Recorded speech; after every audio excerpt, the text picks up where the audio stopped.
As the drone pans across the sky, you begin to see where the dark clouds begin and the floodwaters end. What were green sugarcane fields are covered in gray water that matches the sky. And out of the corner of your eye, a dark block floats into view. As the drone begins to descend, you realize there are people standing on what looks like the roof of a building. They're trapped, they're surrounded by water, and they're waiting for you to rescue them.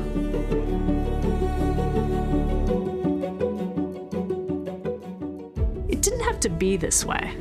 We can and should flip the script to think about evacuation as forced movement.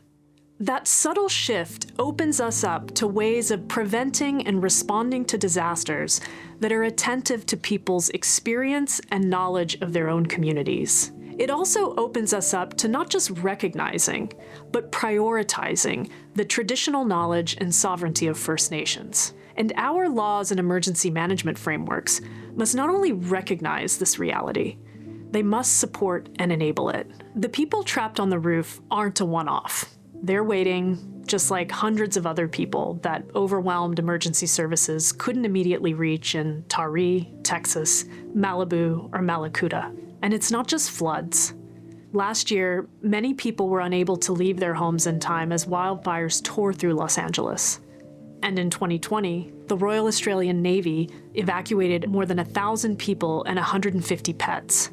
They'd fled to a beach in Malakuta as bushfires moved into the town. In each of these cases, evacuations undoubtedly saved lives and minimized harm. They became necessary as hazardous conditions overwhelmed communities, but those conditions and our susceptibility to them are not inevitable.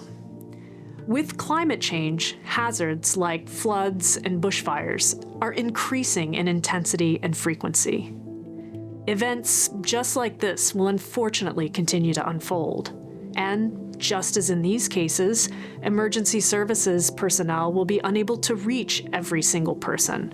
Not because they're not trying, but because the numbers are simply too great. This is bleak, but our ability to prepare for and prevent the need for evacuation doesn't have to follow the same script. We can chart a path forward that places people and community at the center of how we do disaster response. If we take a step back, evacuations aren't equivalent to rescue at all. Instead, they're a way that people are forced to move. This is true regardless of whether a Navy ship scoops people off of a beach or people leave before the fire hits. When we look at evacuations only as a way that, for example, the SES rescues people from floodwaters, it makes it harder to think about them in any other way. But at their core, evacuations are a process that forces people to move from one place to another, even when it's voluntary. Evacuations are deeply disrupting and involve different risks of harm for different people and communities.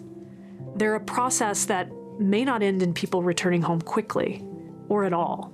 Many people in Taree, for example, still haven't been able to return home, months since the floods.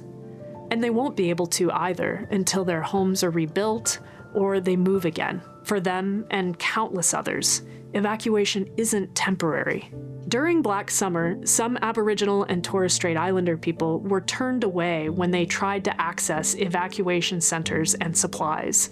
People with medical conditions, or who don't have documents matching their gender identity, may see staying put as the only option.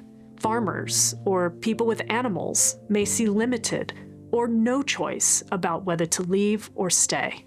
Traditional knowledge and local experience are critical to disaster response, and law and policy must change from placing combat agencies like the police at the center of planning, response, and funding. Instead, people, and especially First Nations, should be at the center of planning, response, and funding. Rather than rescuing passive people off of a roof, reducing the risk of disaster should empower people and resource them directly. This may mean individual payments to assist people before a cyclone hits. It may mean directly providing building materials to communities to make structures less susceptible to bushfires. or even providing personal vehicles to assist people without transportation. Local communities, whether a town or a group of friends, and First Nations, as the traditional custodians of the land, are best placed to know their own needs and context. People are key to preventing the need for evacuation, and they can be key to disaster response if properly empowered and supported. During Black Summer, Aboriginal community organizations worked on the ground to provide evacuation assistance. This included providing shelter and food to evacuees. In many different parts of the country, First Nations were first responders, filling a gap without being funded to take on that role.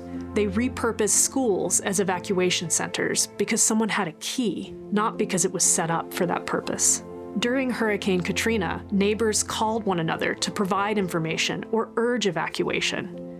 Before evacuating, they knocked on each other's doors to check if anyone was left, looking out especially for elders and people without vehicles. Neighbors packed and evacuated together, sharing cars and other resources. In response to the 2011 Fukushima disaster, regular people throughout Japan began measuring radiation levels in the air, food, and soil. They weren't able to access the type of data that they needed to inform decisions about whether their food was safe, or whether they should evacuate their homes because of dangerous levels of radiation. These data were made publicly available in a variety of ways, through word of mouth, websites, organized meetings, whatever worked in a particular community. Closer to home, there's a decentralized and Aboriginal-led movement of cultural burning, a fire management practice with a long history. The movement has collaborated with state land and fire agencies to re-establish Aboriginal people in fire management. Yet, so far that work has mostly been incorporated into existing processes of land and fire risk management. In 2017, bushfires tore through more than 1 million hectares of British Columbia. Chilcotin communities were heavily impacted. In the face of a rapidly spreading fire, one of the communities decided to remain and defend their territory. The decision not to evacuate was based upon traditional knowledge, such as the topography of the land, as well as past fire and weather behavior, and traditional decision-making arrangements. The Chilcotins successfully defended their territory, despite lacking the funding and resources of the Royal Canadian Mounted Police. That experience has reinforced the importance of First Nations knowledge and relationships to country, and it has highlighted the need to provide material support and funding directly, as well as decision-making authority, to those on the front lines. Yet that knowledge and the capability of First Nations to lead is sidelined by the current legal framework, something that must change. Rather than filtering funding, equipment, and materials through innumerable layers of bureaucracy, people, communities, and First Nations should be at the front of the line because they're at the front lines. Shifting our thinking of evacuation as forced movement should lead us to think about people on both sides of the equation.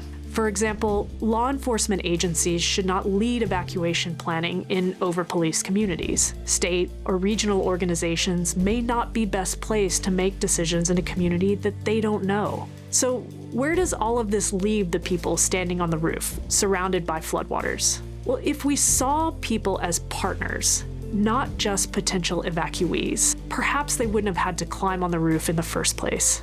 Maybe they would have had somewhere to go, trusted a warning that their house would be inundated, or they might have been supported to relocate to higher ground before this flood or future floods. People routinely point to family and friends, community, and trustworthy information as key in evacuations. Neighbors knock on doors to assist elders to leave. Parents use open source technology to check real-time radiation levels in their homes. First Nations rely on generational knowledge about fire behavior and deep relationships to country to prepare for and decide whether to evacuate. This isn't about leaving people to fend for themselves, and it's never as simple as just sending in a helicopter. Evacuating people isn't always the right move, but empowering people always is. Let's start building ones that trust, resource, fund, and place decision-making authority with people before evacuation becomes necessary.